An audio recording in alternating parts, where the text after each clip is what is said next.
we were initially amazed because we were looking at the development of global coal production. And if you look at the time period between 2000 and today, then global coal production has grown by 70%.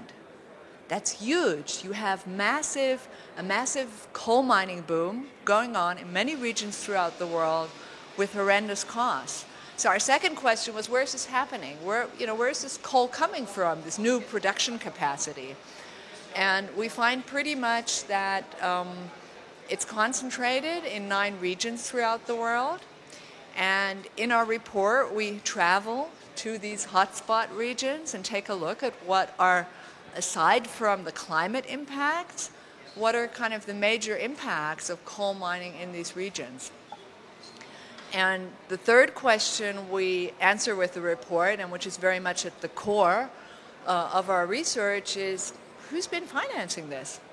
And the really worrying thing is that if you look at the growth curve of coal mining finance, then you see between 2005, which is, when the Kyoto Protocol was ratified and when everybody kind of knew, okay, climate change is an issue, and today, commercial banks' financing for the coal mining industry grew by 400%.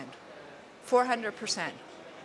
And especially since around 2009, you see big jumps where a whole series of mega mines, really mines that are kind of beyond what you think of if you think of a coal mine, that are being bankrolled by financial institutions. We're talking mines that cost, somewhere between $4 and $6 billion to develop, and that kind of money is found with the banks. They're fueling this boom, so to speak. And so that was really the major issue we were looking at in this report, and we even go to the extent that we break it down to which banks are in which regions. So let's say Borneo, for example. You have an incredible coal mining boom, Borneo. You have coal production going up 400% in a very short time frame, and you're seeing tribals being displaced. You're seeing some of the most biodiverse rainforest on the planet being cut down. You're seeing the last orangutan habitats threatened, and which banks are financing that? And the fascinating thing about this research, we've created a big data bank. We want to supply it to NGOs around the world who are fighting coal mining so they can look up who are the financiers.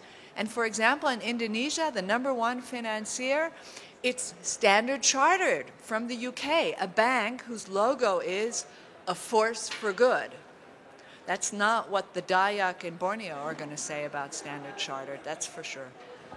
Why are these banks investing in coal? Is it just because they're making lots of money? Well, they see coal as a business opportunity. Banks generally see everything as a business opportunity, so banks also do increasingly a lot of renewables financing. But the whole problem is that the idea, when it comes to our climate, that there are limits, and that we've gotten to a point where we need to get out of coal, where banks need to do less coal. This they don't like. Less business, it's a foreign concept to them.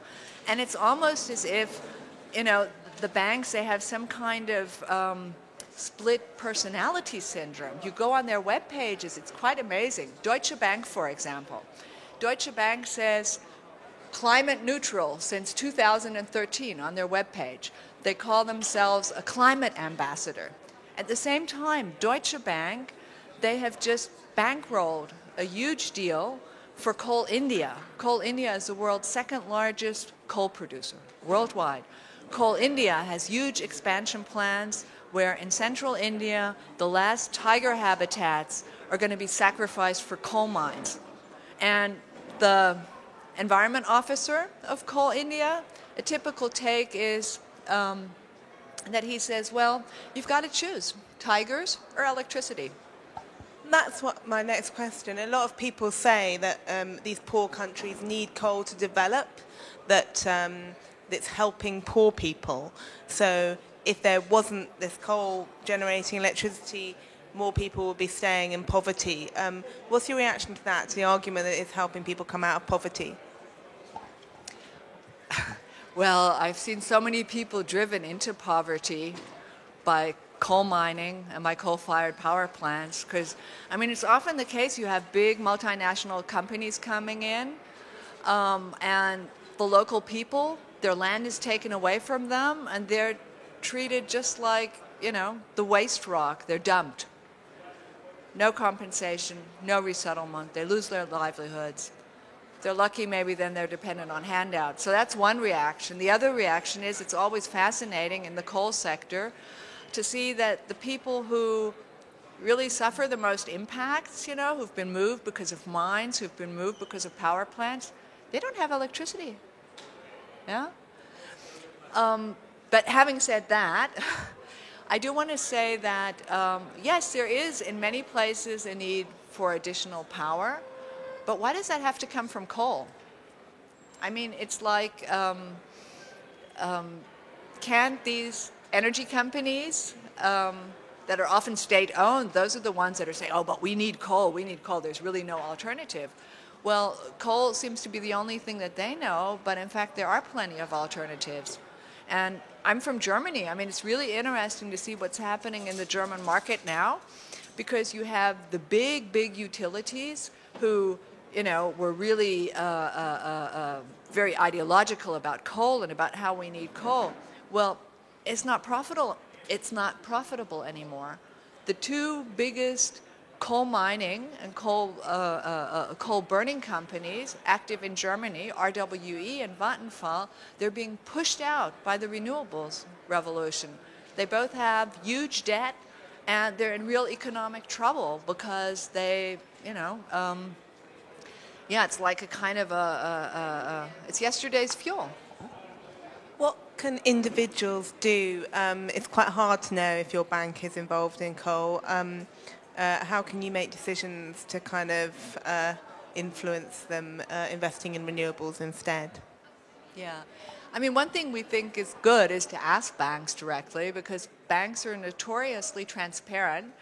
You know, in their sort of annual environment reports, they'll give you numbers on, you know, this is how much renewables they finance, because renewables are popular.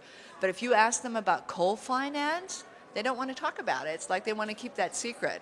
So it's very good to even just go and ask, and that already has an impact. But actually, if you want to know exactly what's on with your bank, you read our new study. We provide a ranking telling you, at least for coal mining, whether, you know, your bank is a coal miner or not. You can also go on the BankTrack webpage and find out an awful lot of information about banks and their social and environmental impacts, also on other issues than coal. But the third thing is, you know, there are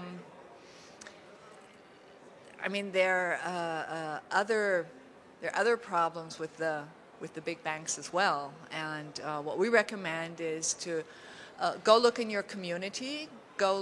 See if there are alternative banks, if they're ethical banks, if they're cooperative banks, if they're credit unions. This is usually a better way to go. What we see with the really big banks is that somehow they don't care about the planet, they don't care about the climate, and they don't care about your future. And if you keep your money with them, then your money is working against our common future.